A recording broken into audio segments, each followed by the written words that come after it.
अस्सलामुअलैकुम। Food for life के साथ में हूँ हिना खान। तो कैसे हैं आप लोग। आज मैं अपने चैनल पे आपके लाई हूँ कलेजी की रेसिपी, जो बहुत ही मसालेदार कलेजी होगी और बहुत ही सॉफ्ट होगी, नरम होगी, बहुत ही टेस्टी होगी। कलेजी तो सब बना लेते हैं, लेकिन आज मैं आपसे अपनी रेसिपी शेयर करती हूँ जो बहुत ही टेस्टी होती है। आप एक बार खाएंगे तो आपका दिल चाहेगा कि बार बार उसको बनाया जाए और खाया जाए। तो चलिए अब हम अपनी रेसिपी स्टार्ट करते हैं। सबसे पहले मैंने यहाँ बकरे की कलेजी ले ली है और इसको पहले मैं इसकी स्मेल खत्म करने के लिए इसके अंदर 1 टीस्पून हल्दी डाल दूंगी और 2 टेबलस्पून मैं इसमें सिरका ऐड कर दूंगी और इसके अंदर मैं ऐड कर दूंगी 2 टीस्पून लहसुन अदरक का पेस्ट। ये मैं इसके अंदर ऐड करके और इसको अच्छे तरीके से इस तरह से मिक्स कर लूंगी और पूरा इसके अंदर लगाकर इस पूरे मसाले को छोड़ दूंगी आधे घंटे के लिए। थोड़ा सा पानी भी ऐड करूंगी। बकरे की कलेजी के अंदर मैंने 1 टीस्पून हल्दी और 2 टीस्पून मैंने लहसुन अदरक का पेस्ट और 2 टेबलस्पून मैंने इसमें सिरका ऐड करके और पानी ऐड करके इसको आधे घंटे के लिए मैं रख रही हूँ साइड पर। और इतनी देर में हम इसका ये जो टमाटर हैं और लहसुन अदरक और हरी मिर्च, इसको मैं ब्लेंडर में पीस लेती हूँ और इसका पेस्ट बना लेती हूँ। तैयार कर लिया। हमने 1 पाव दही रखी हुई है, इसके अंदर मैं ये जीरा ऐड कर दूंगी, लाल पिसी मिर्च ऐड कर दूंगी, हल्दी ऐड कर दूंगी। नमक हम सबसे आखिर में डालेंगे जब हमारी कलेजी गल जाएगी, उससे पहले हम नमक नहीं डालेंगे वरना हमारी कलेजी जो है वो सख्त हो जाएगी। हमें बिल्कुल सॉफ्ट कलेजी बनानी है। और इसमें ये मैं कुटा हुआ धनिया भी ऐड कर दूंगी और इसको अच्छे तरीके से मिक्स कर लूंगी।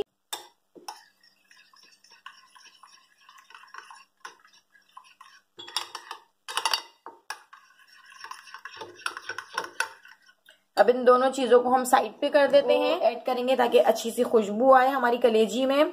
1 टेबलस्पून कसूरी मेथी और 1 टीस्पून गरम मसाला, 2 टेबलस्पून हरा धनिया और 4 से 5 हरी मिर्चें, जो मैं आखिर में ऐड करूंगी। यहाँ पर एक पतीली ले ली है और पतीली में 1/2 कप ऑयल डाल दिया है और उसमें मैंने सारे खड़े गरम मसाले भी डाल दिए हैं और मैं थोड़ा थोड़ा सा फ्राई कर लूंगी मसालों को। और फिर इसके बाद मैं इसमें डाल दूंगी 2 मीडियम साइज की प्याज और प्याज को भी हम अच्छा सा गोल्डन ब्राउन सा कलर कर लेंगे। तो हमारी कलेजी को आधा घंटा हो चुका है। हल्दी, सिरका और लहसुन अदरक के पानी में मैंने इसको डिप कर दिया था। आधा घंटा हो चुका है। अब मैं 3 से 4 बार इसका अच्छे तरीके से पानी निकाल लेती हूँ और फिर हम इसको प्याज में ऐड करेंगे। कलेजी का जो है पानी मैंने निकाल दिया है 3 से 4 बार और ये अच्छे तरीके से साफ सुथरी भी हो चुकी है। प्याज भी फ्राई हो चुकी है। अब मैं इस प्याज में कलेजी को ऐड कर दूंगी और इसको और अच्छे तरीके से फ्राई कर लूंगी। इस तरह से जो है और अच्छे तरीके से हमारी कलेजी की जो स्मेल होगी वो खत्म हो जाएगी। मैंने कलेजी को ऐड कर दिया था और कलेजी ने अपना पानी भी छोड़ना शुरू कर दिया है। अब मैं इसको बहुत अच्छे तरीके से भून लूंगी। ये टमाटर, हरी मिर्च और लहसुन अदरक का पेस्ट ऐड कर दूंगी और इसको अच्छे तरीके से मिक्स कर। लहसुन अदरक और हरी मिर्च का जो मैंने पेस्ट बनाया था वो मैंने इसमें ऐड कर दिया है और इसको उबाल भी आ चुका है। अब मैं इसको लो फ्लेम पर कवर कर 15 मिनट के लिए छोड़ देती हूँ ताकि ये हाफ कुक हो चुकी है। 50% इसको मैंने कुक कर लिया है। अब मैं इसके अंदर जो है ये दही का जो मसाला मैंने बनाया था वो मैं इसमें ऐड कर देती हूँ और इसको अच्छे तरीके से मिक्स कर दूंगी।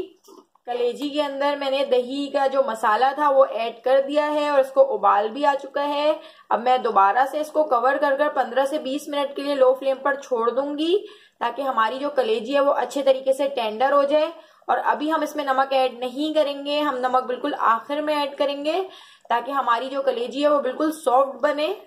जी, तो हमारी कलेजी अच्छे तरीके से गल चुकी है। अब मैं इसमें नमक ऐड कर दूंगी। कलेजी को मैं मीडियम टू हाई फ्लेम पर अच्छे तरीके से भून लूंगी ताकि इसका पानी खुश्क हो जाए और ऑयल ऊपर आएंगे। कलेजी अच्छे तरीके से भुन चुकी है और इसका ऑयल भी तकरीबन ऊपर आ चुका है।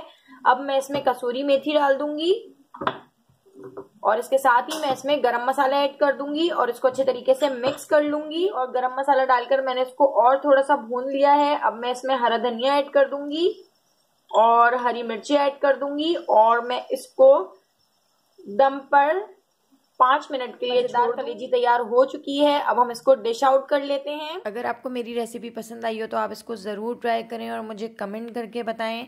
लाइक कर दें, सब्सक्राइब कर दें। अल्लाह हाफिज़।